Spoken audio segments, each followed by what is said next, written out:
शेतकरी मित्रांनो, आपण बरेच व्हिडिओ बनवले आहेत गवारीवरती खताचं व्यवस्थापन, औषधाचं व्यवस्थापन, त्याच्या तोड्याबद्दल किंवा त्याचं ॲव्हरेज किती निघतं या सगळ्या गोष्टी डिटेलमध्ये सांगितलेल्या आहेत. तरीसुद्धा आज आपण मार्केटला गवार कोणत्या पद्धतीने नेली पाहिजे जेणेकरून आपलं 2 पैसे वाढतील, तर ते आजच्या व्हिडिओमध्ये आपण बघणार आहे. त्यासाठी व्हिडिओ स्किप न करता शेवटपर्यंत बघा. सोबतच आपल्या चॅनलला नवीन पहिल्यांदाच आला असाल आणि शेतकरी असाल तर सबस्क्राईब करा, व्हिडिओला लाईक आणि शेअर जरूर करा. लाईक करण्यासाठी तुमचा रुपयासुद्धा जात नाही, फक्त ही एका गोष्टीचे एक संकेत असतो की हा व्हिडिओ तुम्हाला आवडलेला आहे किंवा तो माहितीपूर्ण आहे. तर आपला गवारीचा प्लॉट आहे पूर्ण अर्ध्या एकराचा.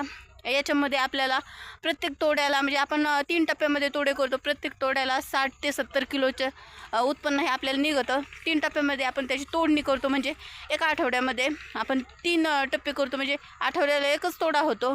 पण एक सोबत एवढी सगळी गवार तोडणं शक्य नसतं, त्याच्यामुळे आपण टप्प्याटप्प्याने त्याचे तोडे करत असतो. तर सगळ्यात पहिली गोष्ट म्हणजे ज्यावेळेस आपण गवारी तोडणीला येते त्यावेळेस कमीत कमी एक आठवडा, त्याच्या पुढे 1 ते 2 दिवस मागे पुढे झाले तरी काय अडचण येत नाही. पण जास्त निवार झाल्याच्यानंतर तो बदल्यामध्ये जमा होती.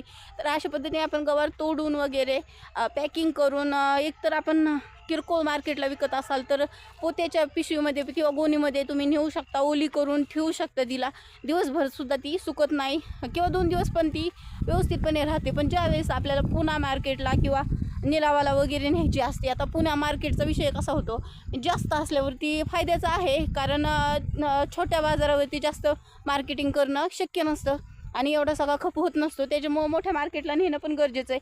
पण गवार असा विषय की आपल्याला तोडणीसाठी सुद्धा खूप चिंगट असतं आणि त्याच्यामध्ये आपल्याला जास्तीत जास्त दर्जा मिळण्याची किंवा जास्तीत जास्त उत्पन्न मिळण्याची अपेक्षा असते. त्याच्यामुळं आपण किरकोळ बाजारपेठेमध्येच त्याची जास्त खप करत असतो. तर आपल्याला जवळ करमाळा मार्केट एक चांगलं आहे, निलावा पद्धतीने विक्री होती तिथं. तर तिथं आपण गवार नेल्याच्यानंतर आपल्याला रेट कसे मिळतात, तर 20 किलोची एक बॅग असते. आपले जनरली पुण्याला मुंबईला वगैरे जे आपण पार्सलमध्ये पाठवत असतो भाजीपाला, तर ते 20 किलोच्या बॅगमध्ये आपण पॅक केल्याच्यानंतर काय होतं, त्याचा फायदा आपल्याला असा होतो की एकदम हिरवीगार दिसते ती आणि सुकत नाही.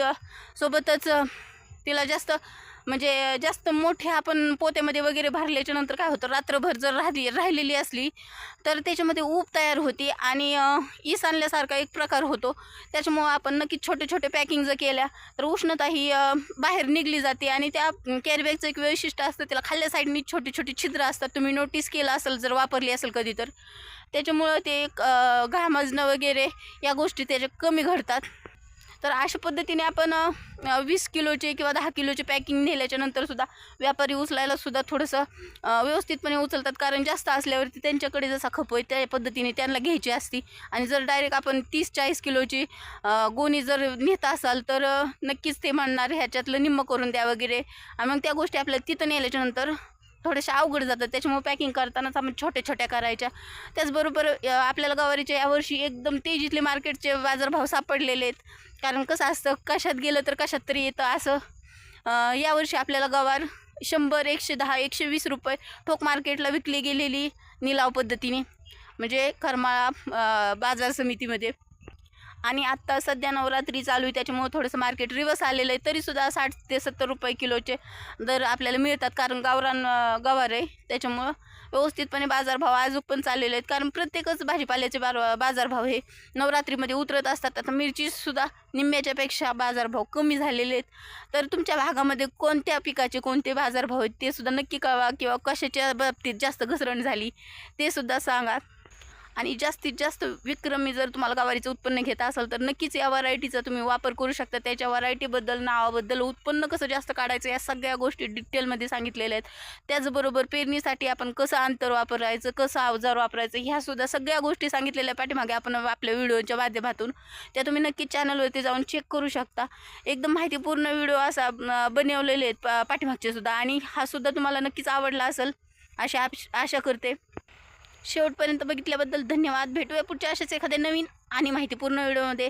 तोपर्यंत टेक केअर.